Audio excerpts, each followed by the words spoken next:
Hello friends, நீ நான் காதல் உங்கள் ஃபேவரட் சீரியலா? அப்போ மறக்காமல் நம்ம சேனலை சப்ஸ்கிரைப் பண்ணுங்கள். இனி வரும் எபிசோடில் ராகவும் சாரி நகையெல்லாம் கொண்டுட்டு வந்து நம்ம அபிக்கிட்ட கொடுக்குறாங்க. பாட்டி இதை உன்கிட்ட கொடுக்க சொன்னாங்க அப்படின்னு சொல்லிட்டு உடனே அபி கட்டியிருக்க சாரியை பார்த்து இந்த புடவை உனக்கு ஏது எங்கே வாங்கினேன்னு கேட்குறாங்க. அபி சொல்கிறாங்க, இந்த மாதிரி கோயிலேருந்து நான் வாங்கினேன் அப்படின்னு. இது ஆகாஷ் கொடுத்ததாச்சே, இது எப்படி இவ கைக்கு வந்துச்சு அப்படின்னு நினச்சி பேசிகிட்டு இருக்காங்க.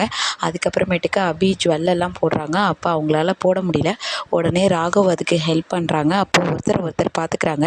இன்னொரு பக்கம் நம்ம ஆகாஷும் அணுவும் பேசிகிட்டு இருக்காங்க. ஆகாஷ் சொல்கிறாங்க, நீங்கள் ரொம்ப அழகாக இருக்கீங்க, நம்ம பெரியவங்க முன்னாடி நம்ம கல்யாணம் நடக்கலைன்னு நான் ரொம்ப கவலையாக இருந்தேன், இன்றைக்கி இந்த தாலி பிரித்து கட்டுறதுல எனக்கு ரொம்பவே சந்தோஷம் அப்படின்னு ஆகாஷ் அணுக்கிட்ட பேசிகிட்டு இருக்காங்க. அதுக்கப்புறம் தாலி பிரித்து கட்டுறதுக்காக எல்லாருமே ஃபங்க்ஷனுக்கு ரெடி ஆகிட்டு இருக்காங்க. முரளி இங்கே அவங்க அத்தைக்கிட்ட பேசிகிட்டு இருக்காங்க.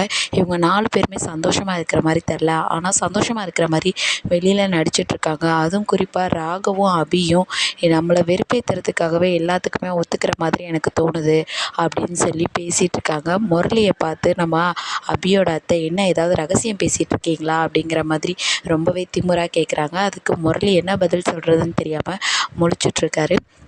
ஃபங்க்ஷன் எல்லாமே ஸ்டார்ட் ஆயிடுது.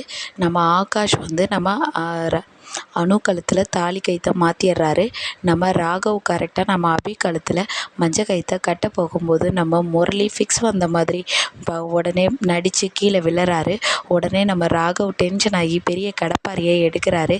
எடுத்து மாமாவை காப்பாற்ற போகிறேங்க்கா அப்படின்னு சொல்லி நம்ம முரளி பக்கத்தில் போய் கடப்பாரியை கொண்டுட்டு போய் நிறுத்துறாரு. உடனே முரளி மனசுக்குள்ளே நினைக்கிறாரு, ஐயோ நம்மளை காப்பாற்றுறேங்கிற பேரில் இவன் நம்மளை குத்திடுவானோ, இவன் ஆல்ரெடி நம்ம மேலே செம காண்டில் இருக்கானே, என்ன பண்ணுறதுன்னு தெரியாமல் முரளி சரியான மாதிரி எழுந்திரிக்கலாமா இல்லை இப்படியே மயங்கிடலாமான்னு சொல்லி பரபரப்பாக இருக்கார். இன்னொரு பக்கம் முரளியோட ஒய்ஃபு என்னங்க ஆச்சுன்னு பதறிட்டு இருக்காங்க. இனி என்ன நடக்கும்னு இனி ஒரு எபிசோடில் வெயிட் பண்ணி பார்க்கலாம். தேங்க்ஸ் ஃபார் வாட்சிங்.